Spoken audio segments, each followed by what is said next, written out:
Singularity. My name is Nicola, aka Socrates, and you're watching Singularity One-on-One. Singularity One-on-One is a regular podcast feature of Singularity weblog, where you can go and listen to it or download it in full. If you guys enjoy the show, you can help me make it better in one of several ways. You can leave a comment, you can click the like button on YouTube, or you can simply go to my blog and make a donation. As always, I will be the man with the questions, and today, the man with the answers is Zoltan Istvan. Zoltan is an award-winning journalist, volcano boarder, entrepreneur, and most recently, author of the Transhumanist Wager. Welcome, Zoltan. Thank you for having me. Fantastic. I'm really happy that you managed to find time to be with us today. So let's jump right in. Tell us, what is the Transhumanist Wager? Well, it's a novel specifically about the future, and it brings forth a bunch of interesting ethical questions about transhumanism and what technology will end up doing to our species. Mm-hmm. And as you know, my alias is Socrates, so I'm all about ethics and philosophy and mixing those ideas with the ways that our society is changing due to the exponential growth in technology. But going beyond the book title, what is in actuality the meaning of a transhumanist wager? What do you mean by that? Well, I believe that every human being on the planet, especially in the 21st century, faces a real choice. With technology and science growing exponentially and so quickly, many of us living today may not need to die anymore. And the transhumanist wager is really a kind of a choice between whether we want to promote that type of idea of living forever or whether we want to accept death as kind of a part of our destiny or just a part of the way the species has evolved. And the wager essentially says that you have that choice with technology improving so quickly. And in 10, 20, maybe 30 years, that choice will become very relevant. Mm-hmm. That's very interesting. So before we dive a little deeper into the meat of the matter here, I want to find out how and why you got interested in transhumanism in the first place. Well, when I was studying in an English class at Columbia University, there was a open discussion in the Time magazine. There was a article on cryonics, and it was my real first introduction. I was, I think, 20 years old to the whole concept of transhumanism, of living forever, of being brought back from the dead. And upon reading that article, I don't know, some people have light switches. Well, this was a light switch for me. I read that article, and I was I converted and believed. And I now have dedicated, a solid 20 years to reading and thinking and just embracing that fact that we can use science and technology to live much longer and hopefully reach a point when our lives will no longer end. And also we can move beyond just being human and go into something much more incredible, something much more advanced and complex. Mm-hmm. And so then, why did you decide to write a book about transhumanism? I mean, not all people interested in transhumanism make the next step up and decide to write a novel about it. Well, the goal with the novel, as I looked at the kind of the transhuman arena and what's going on, and there's many incredible scientists, many incredible philosophers, many incredible thinkers and futurists that are dedicated already to the field, but I have not seen that much in the way of art dedicated to the field. And being inclined towards writing and being a journalist, about 10 years ago, I began getting the idea that it would be great to write a kind of an epic about the struggle of trying to achieve immortality and embracing all the different facets of the movement itself.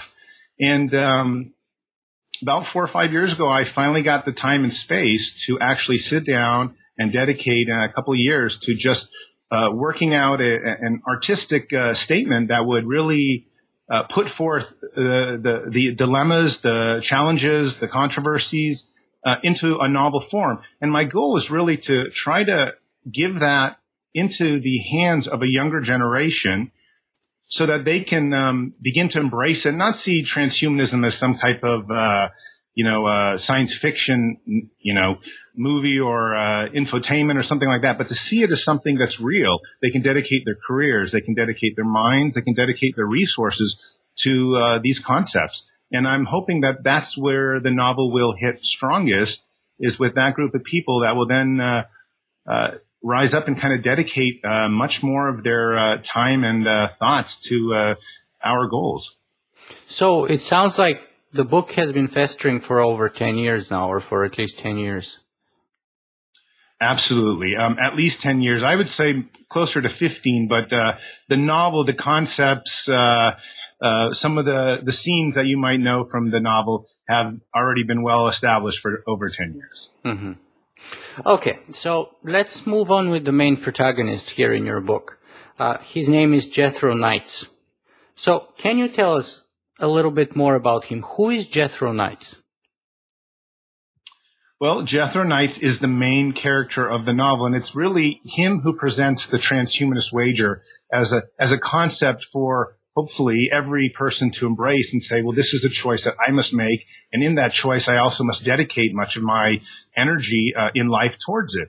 And as any novel develops, you try to create scenarios where that character is challenged, where his ideas are broken down, where any kind of crisis will happen to him that essentially will keep the reader interested in him. And the story is essentially of his life from an early age all the way towards the end of the book. Now, Jethro is a very controversial character in the book, and there's a variety of ways that people perceive him. Some of them called him monstrous, immoral, and inhuman. How do you feel about him? The tough question. Well, obviously, I really deeply respect and like Jethro Knights, and that's why I created him as the main character. However, it's important, as an artist, at least in my opinion, to paint extremes for the readers. One tries to go out of their way to paint the far left side, and one paint the far right side, and hopefully readers in the middle will come to appreciate the places sometimes where he stands, sometimes where he doesn't, sometimes they hate him. I've had enough of my hate email in the last few weeks from the book. But I have formed Jethro after many of my own ideas, and not all of them, but many of them.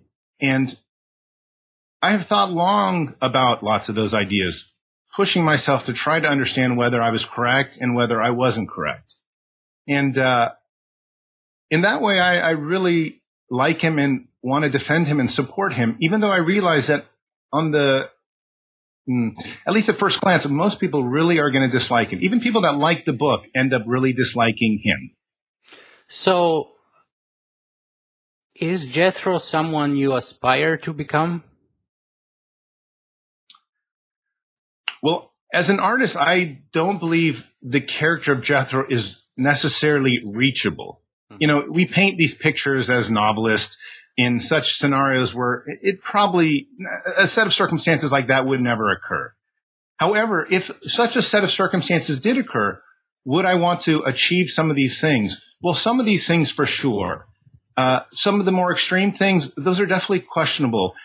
Do I have that type of courage and integrity?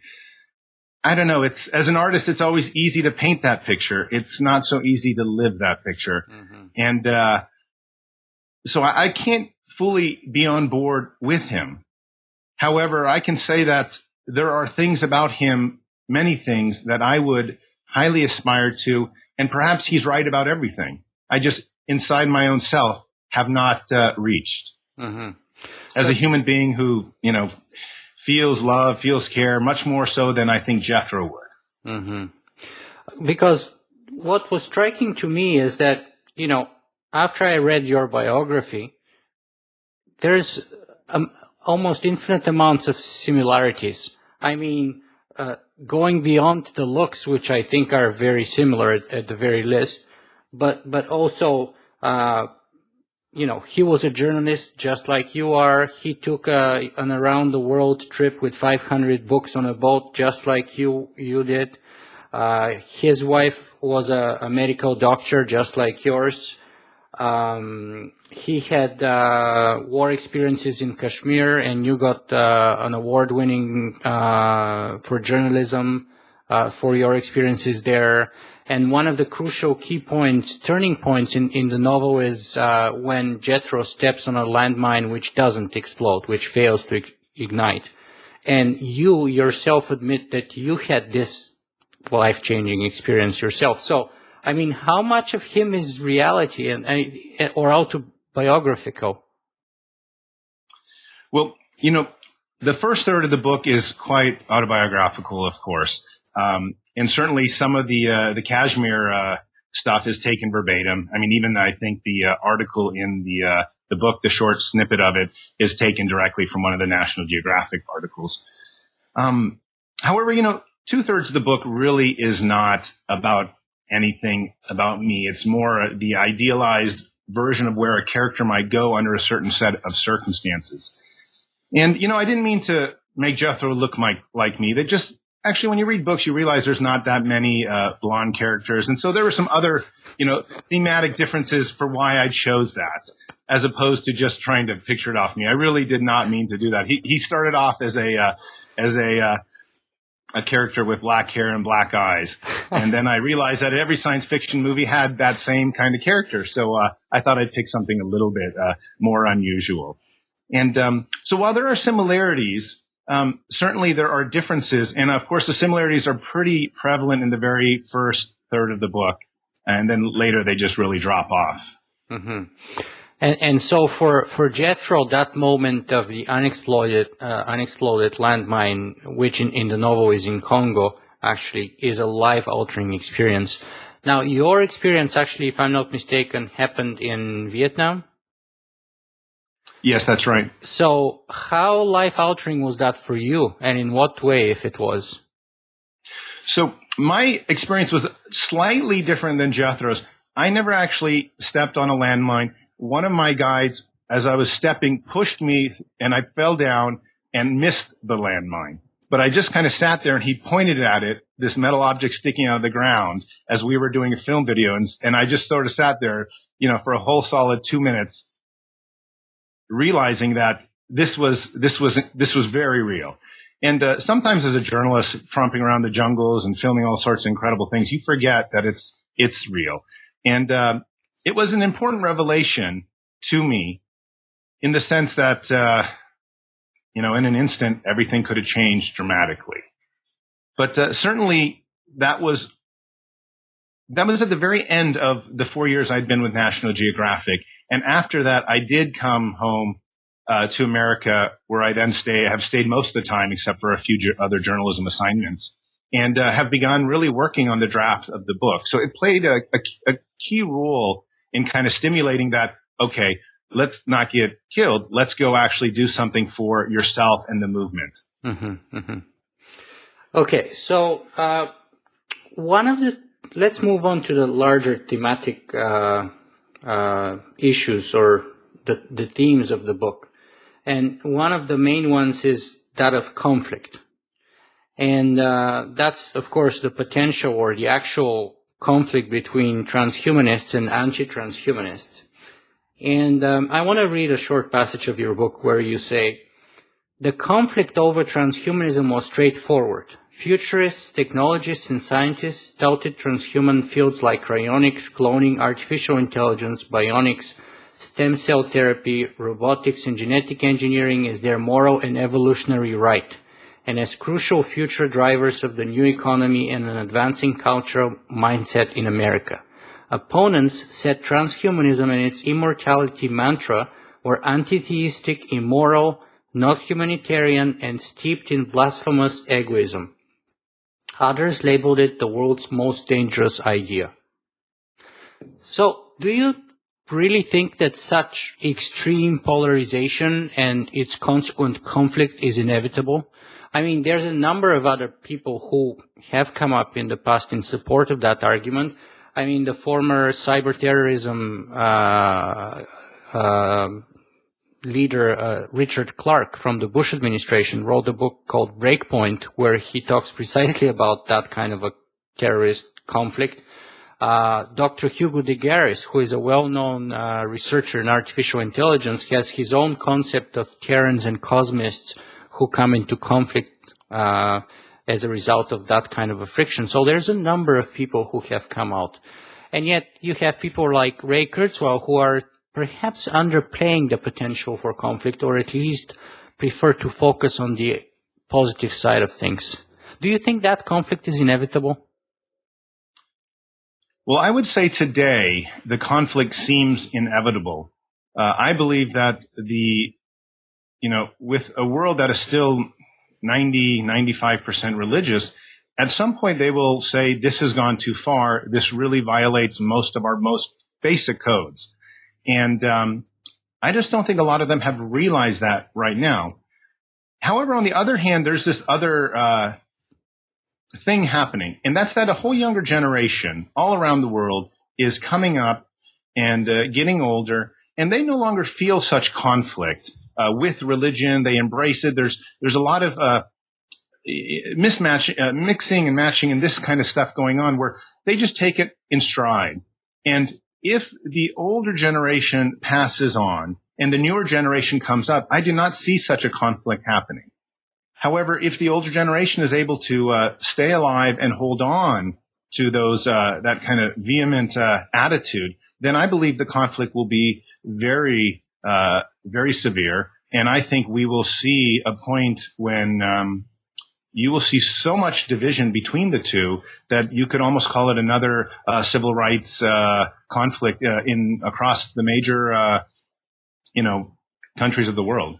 Yeah, you say that actually in the book almost verbatim, and it's one of the things that I've highlighted. But while I could agree that may be sort of a higher potentiality in the United States of America, from the point of view of the Canadian experience or the Western European experience where religion is at record low, I think it's highly unlikely, personally, outside of the USA.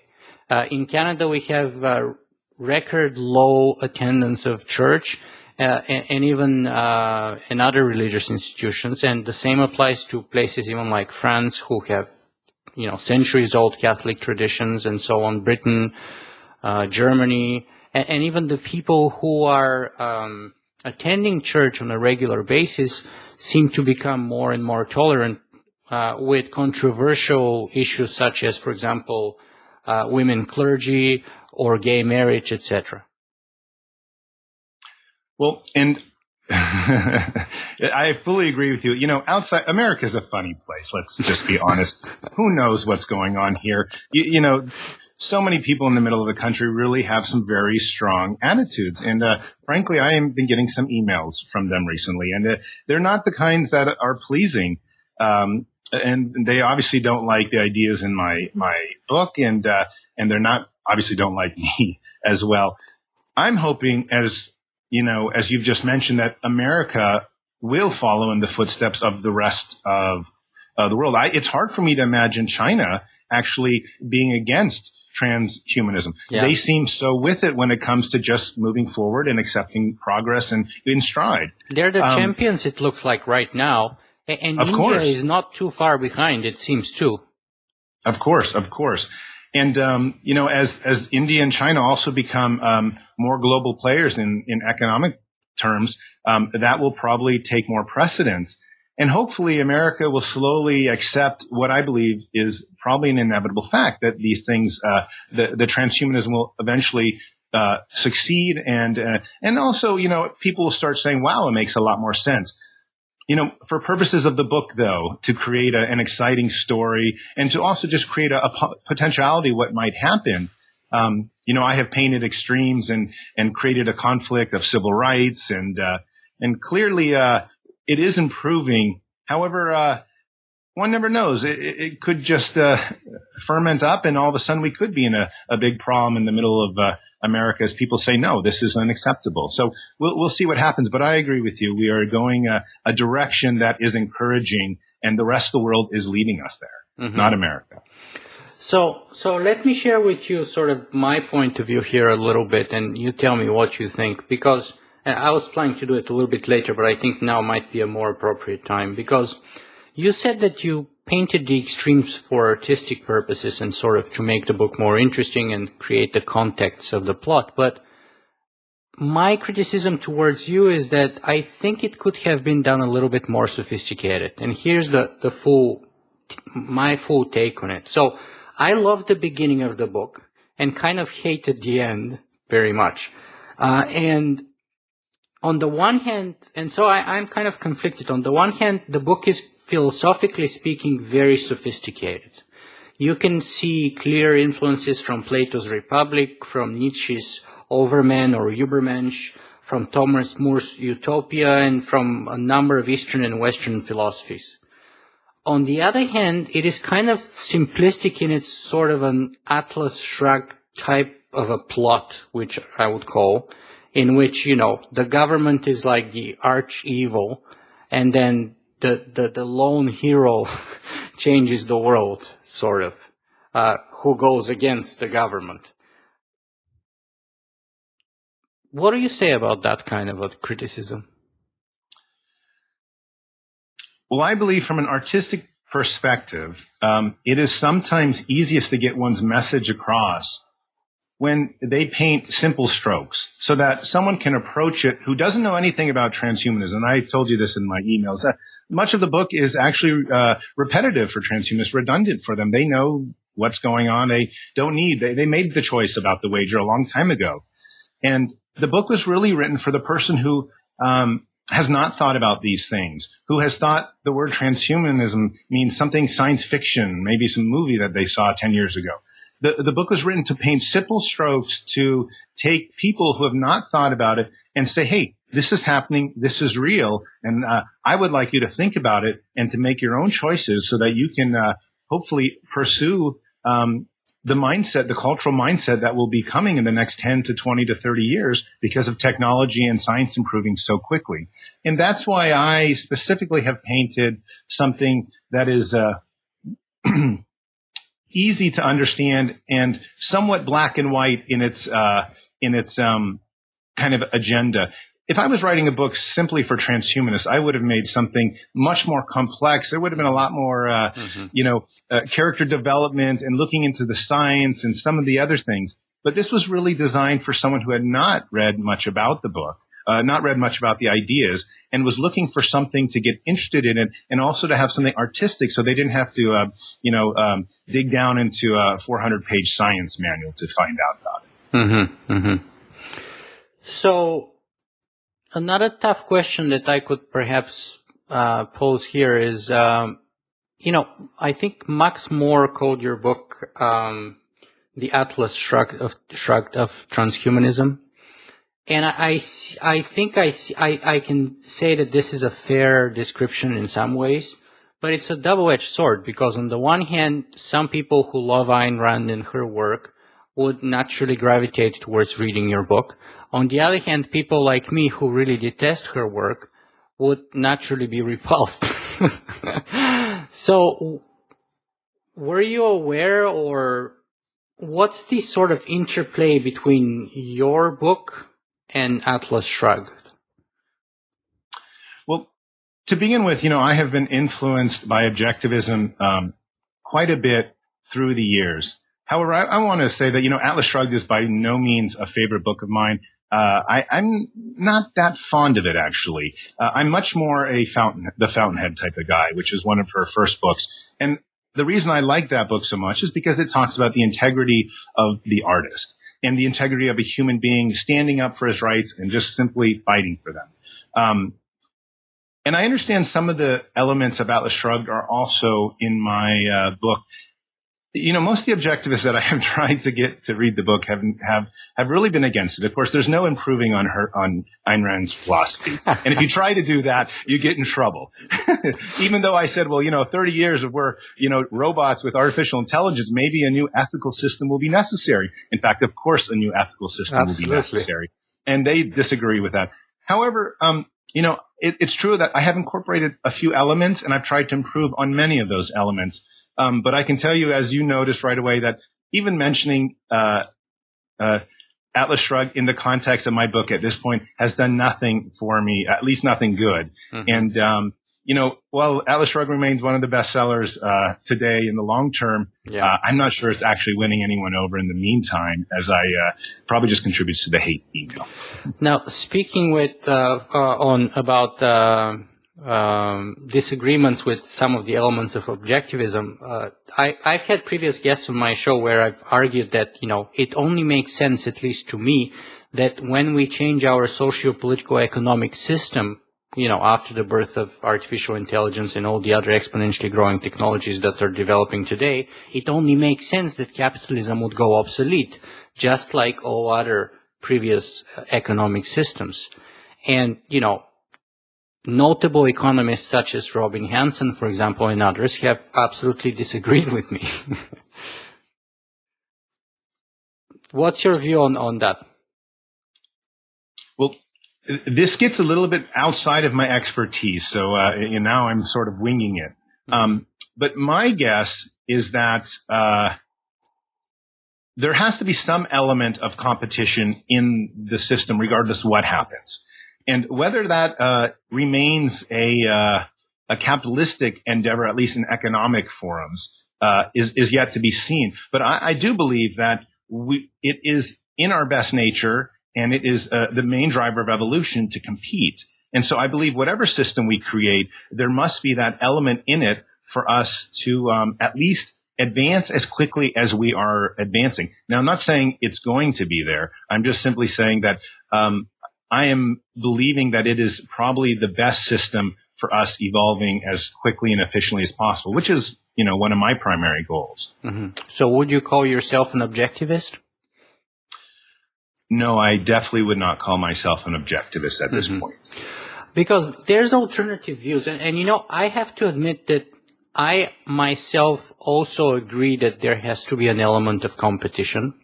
That's my personal view, or bias, if you want to call it that way. But there are other people, for example, I'm currently working on an interview with Jacques Fresco, who believe that, we can have a future of cooperation, where people are cooperating with each other rather than competing with each other.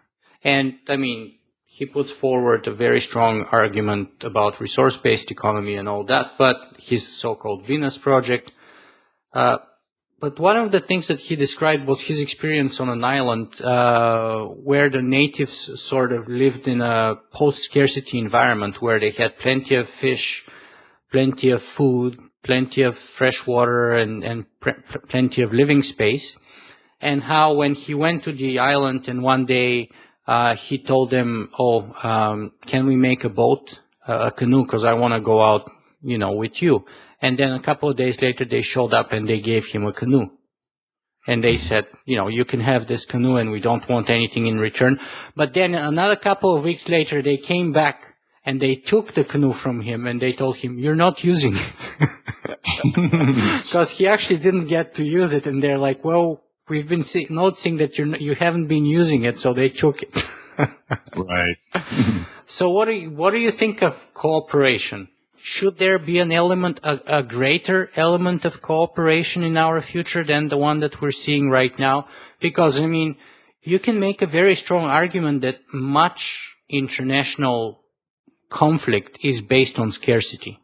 And with those exponentially growing technologies, at least in many of those fields, we would be living in an environment of post-scarcity or abundance, and therefore competition perhaps in most fields or in some fields would be much less relevant and perhaps go extinct. Well, much of what you say, I believe, is accurate, and I personally would love cooperation. That sounds wonderful to me. It's always sounded wonderful to me. I just don't see it as realistic, given that I think the nature of a human being is really to strive to be the best, to be as powerful as they can become. And Let me stop you right here, though. If you're I consider myself transhumanist, and one of the reasons for that is that I refuse to acknowledge that there is a human nature. So when you tell me human nature, my first call is, where is it? Show me what it is. Give me the parameters. I don't even know what my own personal nature is, let alone human nature. And I mean, and that's, I think, isn't that one of the core beliefs of transhumanists, that we are a process? We're not, an entity. We are constantly evolving. Therefore, there's nothing fixed. Well, I would say, and I think Jethro Knights would also say, that the one thing that is fixed is the reluctance to die, or the reluctance to live less well than could be otherwise. And I think in this sense, our primary motive in life is to rise, to evolve, to gain power, and to make our lives better. And generally, in the hierarchy of values, the breakdown usually ends up on the shoulders of just every single person on themselves, making that judgment for themselves, perhaps then for their family, perhaps then out to society and to their countries. And that's how the breakdown of value, at least to me, usually applies. And I understand, I don't really like to necessarily say I'm human. I like to say I'm actually just a power of evolution.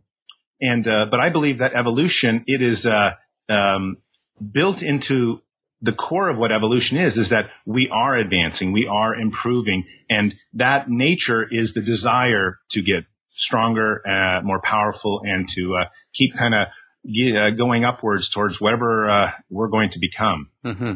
And just to confirm your words, one of the passages that I have highlighted in the book is where Jethro says, "Death must be conquered. From now on, that is my first and foremost aim in life. That is the quintessential first goal of the transhumanist." So, and I have to say, I kind of agree with that.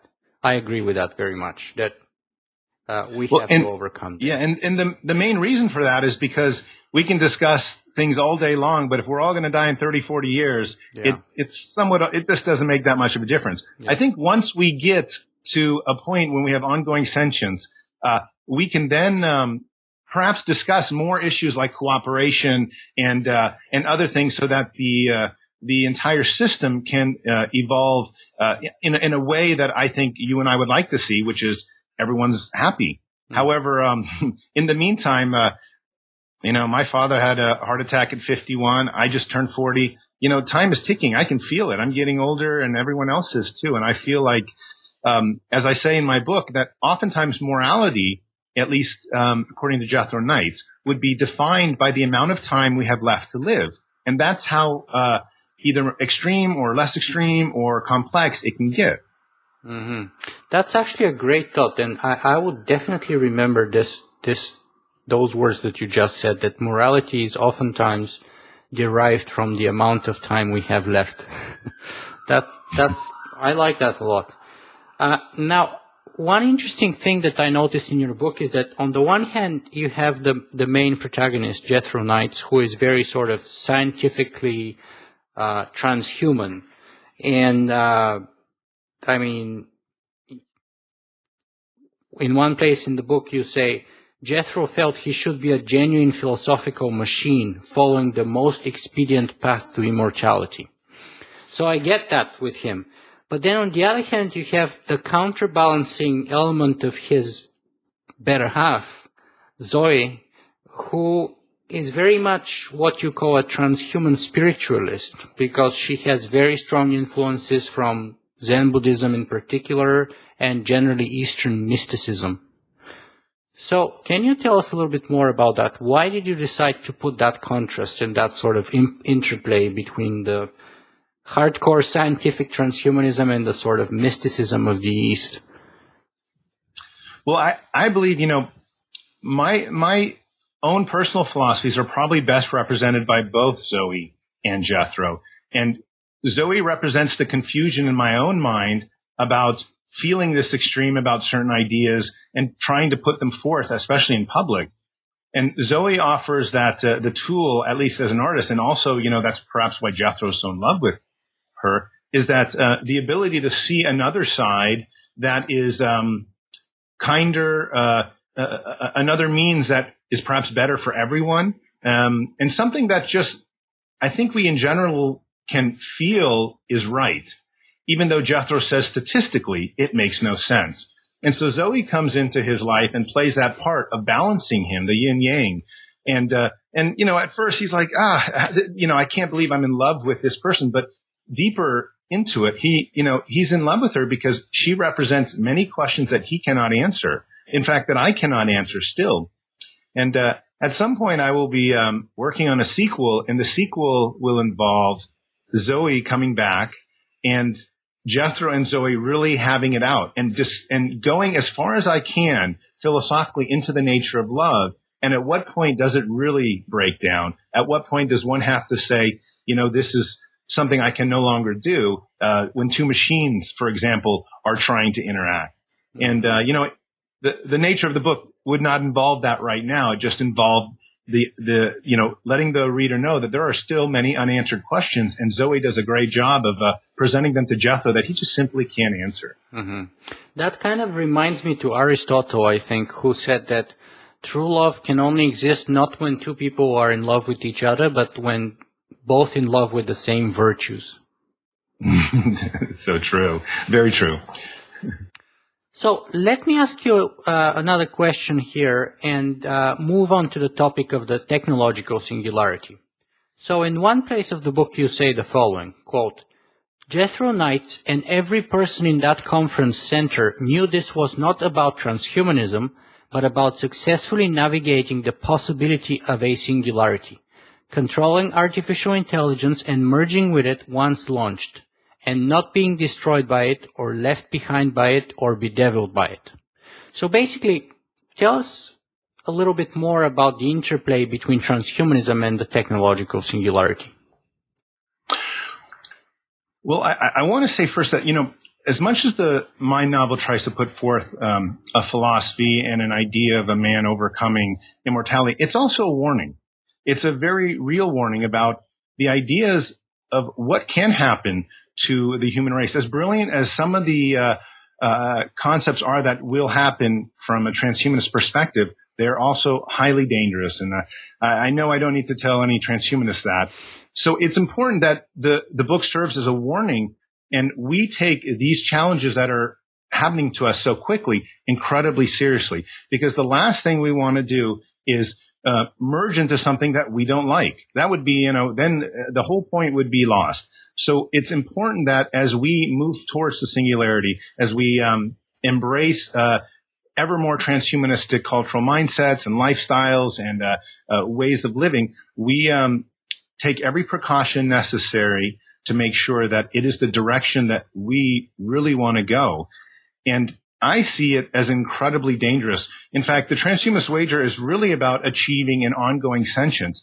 As extreme as some of the ideas in the book may be about achieving immortality, I think when Jethro would get to that, and of course in some other sequels he will be much more cautious than I think most people would, after reading the first book, would be led to believe.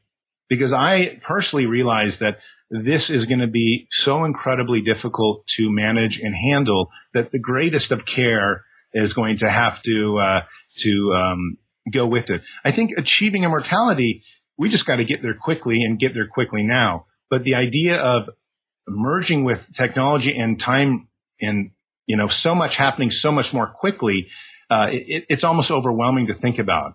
And I am, I would like, in that sense, I would want to go very cautiously and carefully. Of course, I want to do it 100%. I can't see anything more brilliant. But I definitely am more cautious than I think the book would lead one to believe when it comes to entering those final stages of perhaps where a transhumanist will end up once the singularity or something of that nature actually takes place. So then you sort of see it a lot more likely that immortality will be accomplished along the lines of biology, at least initially, with say, genetic engineering or synthetic biology or whatever, rather than immortality being accomplished by us becoming, for example, mine uploads, for example? Well, I think from a cautionary point of view, if I was going to bet on how society would allow these changes to take place, I think most people would feel most comfortable with the biology becoming more advanced rather than the technology. Because that's what we know. That's what we're used to. Sure. However, it's one of those things that once you... It's the least scary option. It is exactly, that is precisely right. And so I think, even though the book talks about downloading, the main goal being getting into a machine, I realize from a real practical standpoint that the biological one is the safer bet, where we slowly take these steps to not making sure we completely go down a path that we cannot reverse. However, the adventurous side of me is attracted to going as far as we can, as quickly as we can. And in that sense, the idea that we would entirely be amongst machines, entirely be amongst electrical signals, it sounds wonderful. It's almost impossible for you and I to even talk about that kind of subject, as we don't even know the logic, the philosophies, the ethics. What language would it be? It's such a different mindset. I think when we talk about biological immortality, we all understand more or less where we're going. We're still going to be able to have this conversation. It may not be the same thing. We're both inside machines. Mm-hmm. So let me just ask you the last question on this topic of the singularity here then. Do you think it is possible, probable, or inevitable? I think it's probable. And I think it's probable because there may be a number of factors that get in the way. And believe me, I want to say it's inevitable. I want to say it's inevitable, and I support it being inevitable. However, I realize that there are many things against us. In fact, my book is a book about about the rest of the world really saying, "Hey, this cannot happen. This is going to violate virtually every code that many of us believe in." We don't want your singularity. Keep it. Yes, exactly. We don't want your singularity. However, and for that reason, I think it's probable. I do believe that transhumanists will overcome anything that tries to get in their way. And I do believe they'll eventually march right into trying to embrace the singularity and go into it. But I do not see it as necessarily something inevitable. I feel it's going to be a struggle to get everyone on board. And I think through that conflict, some great changes will have to take place, including a cultural mindset of much of how the globe views itself, how humanity views itself. And in that sense, so much can happen because if too many people say no, those too many people will likely win, and that probable then goes to maybe not anymore. Mm-hmm. Okay, so let's move on. And you can perhaps tell us a little bit about transhumania. Well, transhumania is that concept I think that we all would dream of. This place, this city, away from restrictions, from bureaucracy, away from government, away from anything that's ever gotten in the way of anything that's ever stifled innovation, away from that. And where you are just amongst the greatest of friends. Everyone thinks scientific thoughts. Everyone thinks innovation. Everywhere you look, something interesting and brilliant is happening. It's a dream, and I put it in the book as the ideal that one could reach, especially as those people that are leaving because they are not happy where they're at, and they want more opportunity to do the things that they most want in their life. And so transhumania was created as that ideal where the best scientists and thinkers and futurists in the world could go live together, raise their families, and work towards conquering mortality and work towards becoming truly transhuman. I'm actually, one of my interviews, I have like 20 interviews that I'm working on to get the people to the show, but one of the ones that sort of I'm working on is, and I don't want to give out too much details right now, but a group of people who are trying to buy an island and start a transhumanist community.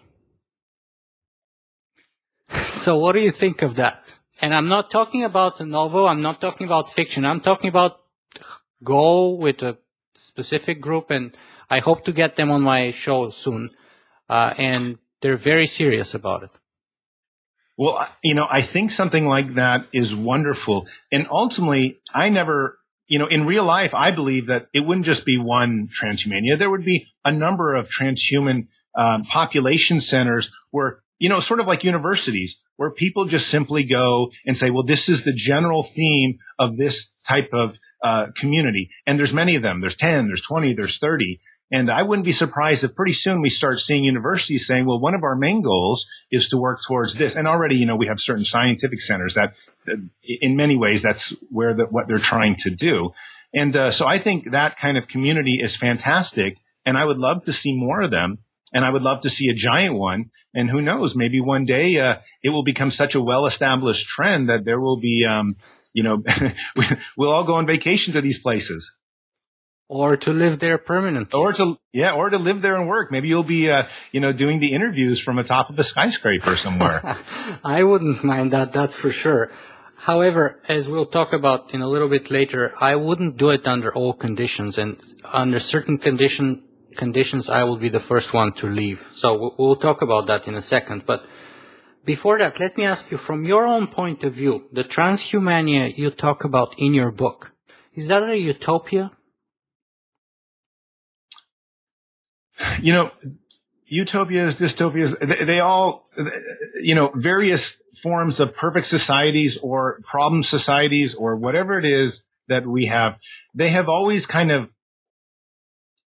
bothered me because I realize, in the real world, it doesn't happen. Of course, as a novelist, I have created what, most people will say is a utopia, and even I tried to design it as a perfect place to go. So I'll say to people, it's not so much a utopia as much as it is a collection of just a simple geographical place where everyone can go to get the work done that they need to do. And usually utopia means lifestyle, this and that. And of course, I painted all the pictures of what transhumania is. But the core of transhumania is that people can work in peace. People can work without restriction. People can do their experiments, and there's enough funding, and they just don't need to worry about the day-to-day stuff in order to get the job done to achieve immortality and move transhumanism forward. And that's more of a university type idea to me than, let's say, a utopia. That's why they leave. It's not a community that they necessarily want to, even though I think many would say, oh, we could stay here forever. I think they really don't want to be on transhumania. They had to go there to get their job done. Aren't there places who already do that today? Maybe small centers? I don't know. Like Singapore, perhaps Switzerland, northern Scandinavian Europe, sort of parts of Canada, maybe. I don't know. You've traveled way more than me. Well, and certainly there are places that are better than others, but I don't think, at least that I know, there is one single place that we can all go and say, this feels like home. And I mean, maybe Silicon Valley for me, living here is one of the closest places that I can actually say that, where I drive down and see all the technology buildings and say, I just feel great here. Mm-hmm. But there's just not that many places that are so large and all encompassing where you would say, let's go there. And, the whole family would agree that it's a wonderful place. Yeah. And, in that sense, transhumania is this great ideal. Mm-hmm. Yeah, I have to admit myself that while I was at Singularity University in Silicon Valley for 10 weeks, that's the one place that I would love to be permanently. It's just, I love that place. It's so amazing. It's boiling. Things are happening there all the time. It's inspiring. I just really love it. Is Transhumania the place that feels like home to you? Would you want to be a part of a citizen of Transhumania? Absolutely. I would love something exactly like that. Mm-hmm. Exactly like that.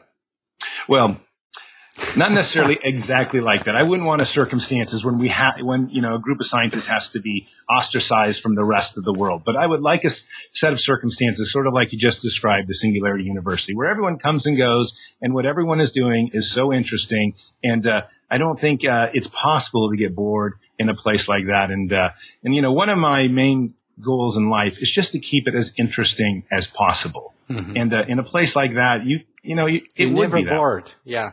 Yeah. If one thing, you don't get enough time to sleep because there's so much cool stuff happening all the time. Exactly. At least that was my biggest problem when I was there. I couldn't sleep because there's always something cool going on. Now, let me bring in a couple of elements that I personally would make a choice not to be a member of your Transhumania and give you the reasons why. And my take on it is this. I probably, if I were to be a fictional character in your book, I would have probably fought all the way through to the very end and quit right at the victory parade. And the reason for that is this, and I want to read you a couple of passages and tell you what makes me very uncomfortable there. Our interpretation of values taught us that evolution and its ascent of technology do not operate off democratic principles, but off principles of might, of principles of survival. Transhumania will implement, and I'm skipping passages, but I'm just going to give you a few. Transhumania will implement a strict worldwide family planning policy. People who can reasonably and successfully raise children will be allowed to procreate and encouraged to do so. All others will not be allowed to procreate. No pensions, no social security, no Medicare, public executions of criminals, police and military instructed to execute criminals on site if they were caught in illegal acts, curfews and martial law. So those for me, and I see how that's sort of the path that you have to go through and sort of the leadership that Jethro Knight takes our civilization through to get to that final point of transhumania. But for me personally, the cost is too high. The possibilities for corrupting the ideals are endless. And in that sense, I would call it utopian.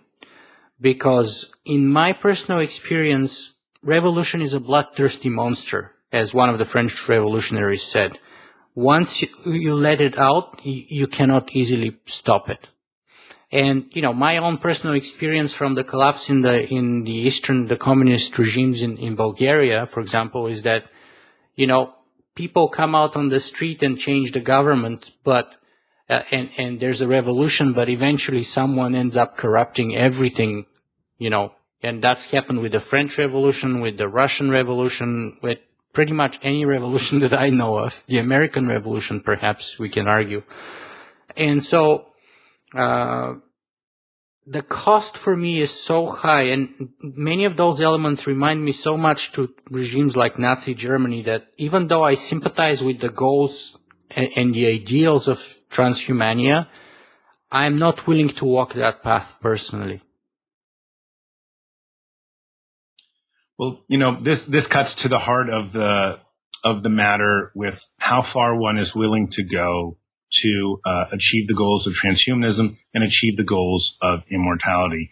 And ultimately, as an author, my job was to try to paint a story that would show how far the moral capacity might need to be of somebody trying to live forever rather than dying.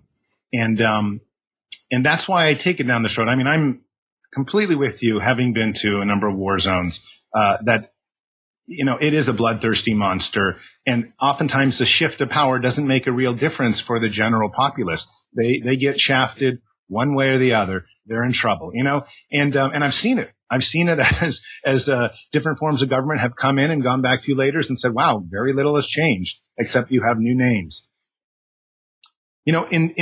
Of course, in the book, you paint it as an ideal. You paint it as such that, well, Jethro Knight, he's different, and his government is different.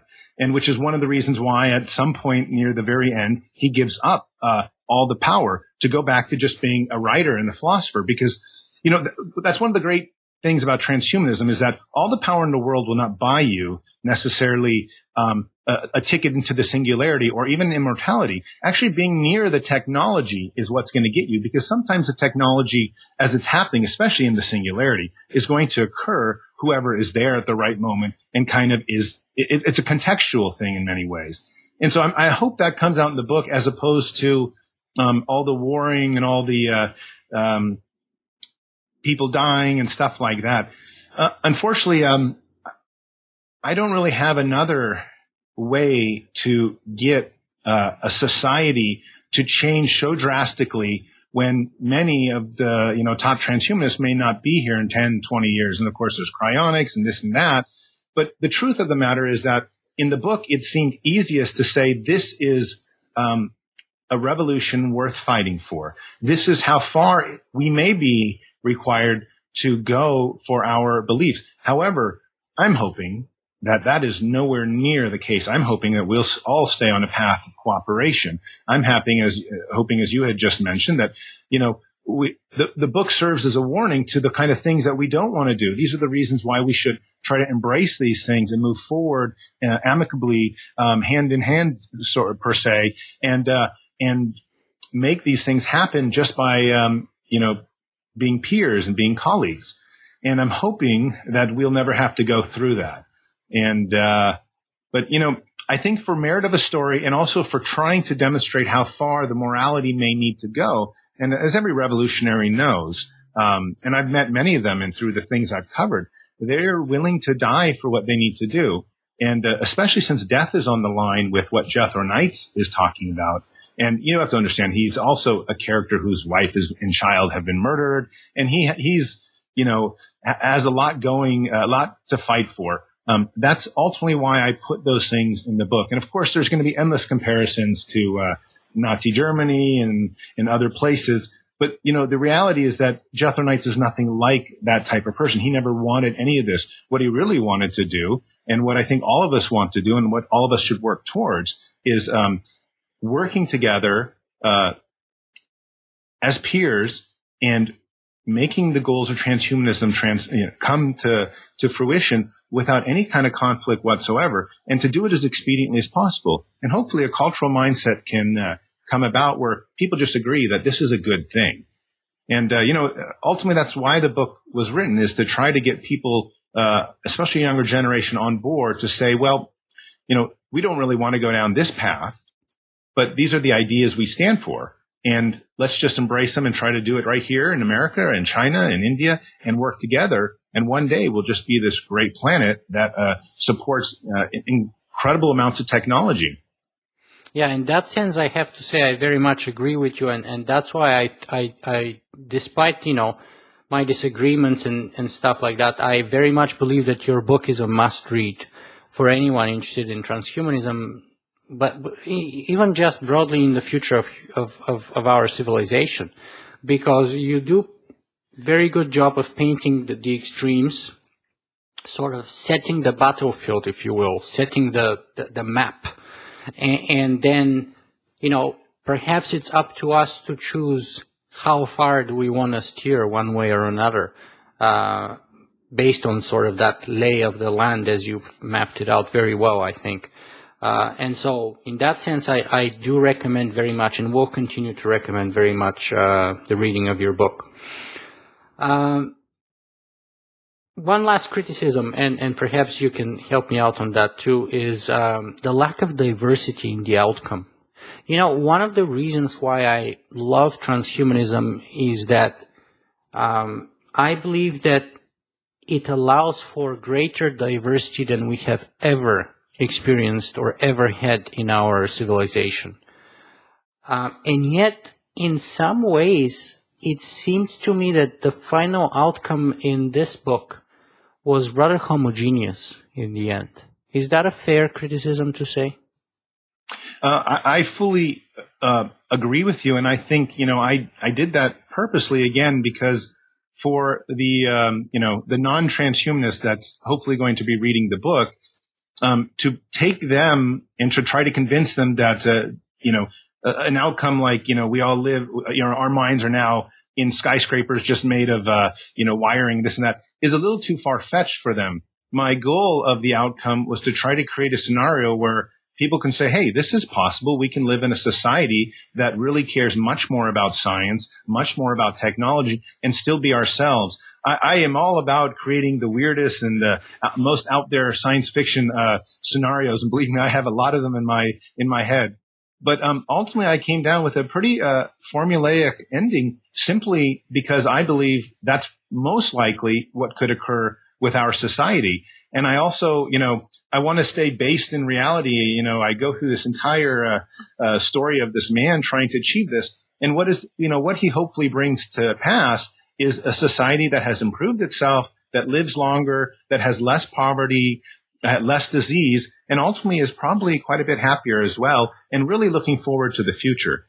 And while that may seem a little mundane, or, at the same time, it's, I think, what many of us would really hope for in the next, let's say, 20 to 30 years, which is the time frame that could take place. Well, I myself very much hope for that. I just hope that, we are able to do it in a way different than the one that it ends up being in the book. But as I said, you do a very good job of painting, the extremes and mentioning the major philosophical and political and socioeconomic issues that we'll be dealing with. So therefore, I do think that it's very useful for people to read that book and perhaps reread it too, by the way. Thank you. Yeah, because first it's fun as a novel. It's fun to read. The pace kind of starts picking up and picking up and picking up, and it sort of reaches a crescendo at some point, and the culmination. But at the same time, it doesn't fail to bring in all those philosophical points of view, even Eastern mysticism and Zen Buddhism, if you will, and stuff like that, through the character of Zoe, which I think was very valuable. Zoltan, our time is advancing here, so we are getting to the point of my last two questions that I always ask of my guests on the show. So the first one is, where can people find more about you and your work? Perhaps where can they buy the book? Well, currently you can buy the book on Amazon, and there's a paperback copy, and there's also a Kindle version, so whichever one you prefer. And then I have a website that kind of has a little description of the book. It also talks, there's a one page on just a blurb on the philosophy of the book, also my background, and that's www.transhumanistwager.com. Mm-hmm. And then personally, you can just find out stuff about me just by Googling Zoltan Istvan, and often / National Geographic, and a lot of fun stuff shows up as well. Yeah, I would recommend, there's a bunch of very interesting videos with your experience in Vietnam, volcano boarding, etc., that are all interesting and worth watching. At least I enjoyed them as part of my research for this interview. Now, we've been talking for about an hour or so. If people were to take the single most important thing for our conversation today, what would you like that to be? What's your final message? Well, I think most of your audience is going to be, people that are already familiar with transhumanism, the singularity. And so what I hope they would take from it is that there's so many amazing thinkers out there already. There's so many amazing scientists, and there's so many amazing futurists. I would encourage everyone to reach out and try to support more of the artistic movement of transhumanism, to gain a wider audience for the general public to come towards it, because it's often art that serves as a way to secure the future. If you look at a lot of different movements and a lot of different things that have transpired, stuff throughout the last 200 years, it's often artists that have been played a core part in bringing new messages and new ideas, sometimes extreme ideas, to the forefront. And I hope people out there will reach out to those artists and ask them to promote art that's very transhuman oriented, and that kind of helps the overall movement. Would you have a couple of examples of such art? Well, I think it would be great if there were more novelists out there that were putting forth ideas. I also like the idea of new experimental art that involves technology itself, where, instead of looking at a painting, you're looking at something that's not necessarily technology in a functional way or something that we're going to use, but something that its design is intended to promote how interesting technology and science can be. I would love to go into a museum where everything's just decked out in transhuman science, but not for the purpose of showing where necessarily the scientists are trying to go, but in some kind of weird, eclectic way. What a fascinating and bizarre thing that might be. And these are the kind of things that I think that would bring the layperson into transhumanism further, rather than, delving into kind of science books or having to read kind of heavy things like that. There are many other ways to tap a new generation of people to think transhuman-oriented thoughts, and it's up to us as a group of people to try to find them and to find those people that can also touch those new people. Mm-hmm. I think that's a great point to finish our interview and to ponder those last few thoughts. Zoltan Istvan, thank you very much for being with us today. Thank you so much, Nick.